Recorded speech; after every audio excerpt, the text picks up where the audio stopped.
Hi hello ನಮಸ್ಕಾರ ವೀಕ್ಷಕರೇ, ಎಲ್ಲರಿಗೂ ಯೂಟ್ಯೂಬ್ ರಂಗೋಲಿ ವ್ಲಾಗ್ ಚಾನಲ್ಗೆ ಸ್ವಾಗತ. ಇವತ್ತು ನಾವು ಉದ್ಯಾನ ನಗರಿ ಬೆಂಗಳೂರಿನ ಮಹಾಲಕ್ಷ್ಮಿ ಲೇಔಟ್ನಲ್ಲಿರುವ ಆಂಜನೇಯ ಸ್ವಾಮಿ ಅತಿ ಎತ್ತರ ಹಾಗೂ ಸರ್ವಜನ ಪೂಜಿತ ಆಂಜನೇಯ ದೇವಸ್ಥಾನದ ಬಗ್ಗೆ ತಿಳ್ಕೊಳ್ಳೋಣ. ಇದು ಪ್ರಸನ್ನ ವೀರಾಂಜನೇಯ ಸ್ವಾಮಿ ಟೆಂಪಲ್ಲು. ಇದು ಬೆಂಗಳೂರಿನ ಪಶ್ಚಿಮ ದಿಕ್ಕಿನಲ್ಲಿದೆ. ಅದು ಮಹಾಲಕ್ಷ್ಮಿ ಲೇಔಟ್ನಲ್ಲಿದೆ. ಈ ದೇವಸ್ಥಾನದಲ್ಲಿ ಆಂಜನೇಯ ಮೂರ್ತಿ 22 ಅಡಿ ಎತ್ತರ, 4 ಅಡಿ ದಪ್ಪ, 15 ಅಡಿ ಅಗಲ ಇದೆ. ಈ ಮೂರ್ತಿ ತುಂಬಾ ದೊಡ್ಡದಾಗಿದೆ. ಇದನ್ನು ಹೇಗೆ ಪ್ರತಿಷ್ಠಾಪನೆ ಮಾಡಲಾಯಿತು, ಯಾವಾಗ ಮಾಡಿದ್ರು, ಏನು ಎಲ್ಲನೂ ನಾವು ಈ ವಿಡಿಯೋದಲ್ಲಿ ತಿಳ್ಕೊಳ್ಳೋಣ. 1970ರಲ್ಲಿ ಮಹಾಲಕ್ಷ್ಮಿ ಬಡಾವಣೆ ಅನ್ನೋದು ಫುಲ್ಲು ಗುಡ್ಡ ಬೆಟ್ಟಗಳಿಂದ ಕೂಡಿತ್ತು. ಹಾಗಿರುವಾಗ ಅಲ್ಲಿ ಒಂದು ಉದ್ದವಾದ ಬೆಟ್ಟದಲ್ಲಿ ಒಂದು ಉದ್ದವಾದ ಕಲ್ಲು, 22 ಅಡಿ ಎತ್ತರದ ಕಲ್ಲಲ್ಲಿ ಜನ ಏನು ಮಾಡಿದ್ರು ಅಂತ ಅಂದರೆ, ಒಂದು ಆಂಜನೇಯನ ಚಿತ್ರವನ್ನು ಬರೆದು ಅದನ್ನು ರಾಮನವಮಿ ದಿನ, ಹನುಮ ಜಯಂತಿ ದಿನ ಅದನ್ನು ಪೂಜೆ ಮಾಡ್ತಾಯಿದ್ರು. ಹೀಗೆ ಪೂಜೆ ಮಾಡ್ತಾ ಇದ್ದಾಗ ಅಲ್ಲಿನ ಭಕ್ತಾದಿಗಳ ಸಂಖ್ಯೆ ಹೆಚ್ಚಾಯಿತು.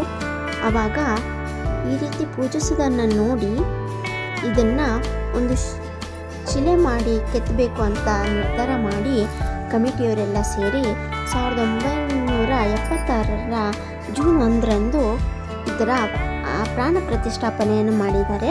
ಇದು ಏಕಶಿಲೆಯಲ್ಲಿ ಕೆತ್ತಿರುವಂತಹ ಆಂಜನೇಯ ಮೂರ್ತಿ. ಇದನ್ನ ತುಂಬ ಉದ್ದ ಆಗಿದೆ. ಆಂಜನೇಯ ಮೂರ್ತಿ 22 ಅಡಿ ಇದೆ. ಇದನ್ನು ಶ್ರಾವಣ ಮಾಸದಲ್ಲಿ ಇದಕ್ಕೆ ಶ್ರಾವಣದ ಕಡೆ ಶನಿವಾರ ಬೆಣ್ಣೆ ಅಲಂಕಾರ ಕೂಡ ಮಾಡ್ತಾರೆ. ಹಾಗೆ ಅದು ಬೆಣ್ಣೆ ಅಲಂಕಾರ ಮಾಡೋಕ್ಕೆ 500 kg ಬೆಣ್ಣೆನ ಇಲ್ಲಿ ಯೂಸ್ ಮಾಡ್ತಾರೆ. ಹಾಗೆ ಇದೇನು ಬೆಣ್ಣೆ ಅಲಂಕಾರ ಮಾಡಿರ್ತಾರಲ್ಲ, ಆ ಬೆಣ್ಣೆನ ನೆಕ್ಸ್ಟ್ ಡೇ ಎಲ್ಲ ಭಕ್ತಾದಿಗಳಿಗೂ ಹಂಚ್ತಾರೆ. ಈ ಬೆಣ್ಣೆ ಅಲಂಕಾರ ಮಾಡಿರುವಂಥ ಬೆಣ್ಣೆನ ಇದು ಬೆಳಗ್ಗೆ 6ರಿಂದ ಸಂಜೆ 8:30 ತನಕ ದೇವಸ್ಥಾನ ಓಪನ್ ಇರುತ್ತೆ. ಪ್ರತಿ ಶನಿವಾರ ತುಂಬ ಜನ ಬರ್ತಾರೆ. ಹಾಗೆ ಇಲ್ಲಿ ಮಹಾಲಕ್ಷ್ಮಿ ವಿಗ್ರಹ ಕೂಡ ಇದೆ. ಇಲ್ಲಿ ಮಂಗಳವಾರ ಹಾಗೆ ಶುಕ್ರವಾರ ತುಂಬ ಜನ ಸೇರ್ತಾರೆ ಮಹಾಲಕ್ಷ್ಮಿಯ ವರವನ್ನು ಪಡೆದುಕೊಳ್ಳೋದಕ್ಕೋಸ್ಕರ. ಹಾಗೆ ಈ ದೇವಸ್ಥಾನದಲ್ಲಿ ಒಂದು ಎಕ್ಕೆ ಗಿಡನೂ ಕೂಡ ನೆಟ್ಟಿದ್ದಾರೆ. ನಾವು ಅದಕ್ಕೂ ಕೂಡ ಪ್ರದಕ್ಷಿಣೆ ಮಾಡ್ಕೊಂಡು ಬರ್ಬೋದು. ಮಹಾಲಕ್ಷ್ಮಿ ವಿಗ್ರಹ ಕೂಡ ತುಂಬಾ ಸುಂದರವಾಗಿದೆ.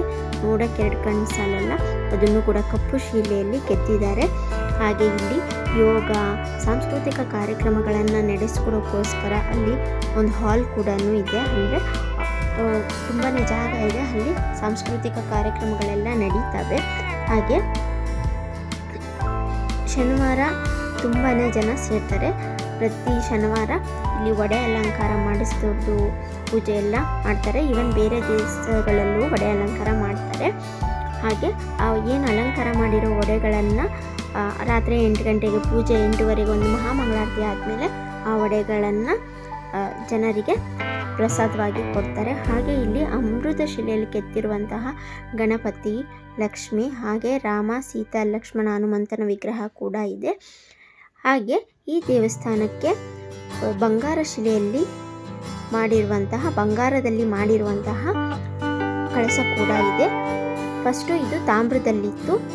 ಆಮೇಲೆ ಭಕ್ತಾದಿಗಳ ಸಂಖ್ಯೆ ಹೆಚ್ಚಾಗಿ ಅವ್ರ ದೇಣಿಗೆ ಎಲ್ಲ ಕೊಡೋದು ಜಾಸ್ತಿ ಬಂದಿರೋದು ಹಣದಿಂದ ಇದರಲ್ಲಿ ತಾಮ್ರದನ್ನು ತೆಗೆದು ಅದನ್ನು ಬಂಗಾರದ ಕಳಶನ ಮಾಡಿದ್ದಾರೆ. ಇದೇ ಅತಿ ಎತ್ತರವಾದ ಕಳಶ, ತುಂಬ ಚೆನ್ನಾಗಿದೆ.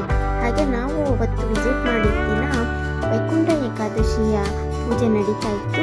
ಅದಕ್ಕೋಸ್ಕರ ಆ ವೈಕುಂಠ ಏಕಾದಶಿಯ ಪೂಜೆ ಸಲುವಾಗಿ ರಾಮ, ಲಕ್ಷ್ಮಣ, ಸೀತೆ ಹಾಗೂ ಆಂಜನೇಯನ ವಿಗ್ರಹವನ್ನು ಮೆರವಣಿಗೆ ಮಾಡ್ತಾಯಿದ್ರು. ಅದ್ರ ಪೂಜೆ ನಡೀತಾ ಇತ್ತು. ತುಂಬಾ ಚೆನ್ನಾಗಿದೆ ದೇವಸ್ಥಾನ. ಮತ್ತು ಇದರಲ್ಲಿ ಇರುವಂತಹ ಏನು ಕಳಶ ಇದೆಯಲ್ಲ, ಅದು 6.5 ಅಡಿ ಎತ್ತರದ ತಾಮ್ರದ ಕಳಶ ಇತ್ತು. ಇದನ್ನು ಆಮೇಲೆ ಬಂಗಾರದ ಕಳಶನ ಮಾಡಿದ್ದಾರೆ. ತುಂಬಾ ಚೆನ್ನಾಗಿದೆ. ಕೆತ್ತಿರುವಂತಹ ಆಂಜನೇಯನ ಮೂರ್ತಿ ಇದು. ಹಾಗೆ ಕಳಶ ನೋಡೋಕ್ಕೆ ತುಂಬಾ ಚೆನ್ನಾಗಿದೆ. ನೀವು ವಿಸಿಟ್ ಮಾಡಿದ್ರೆ ಒಂದ್ಸತಿ ನೋಡಿ.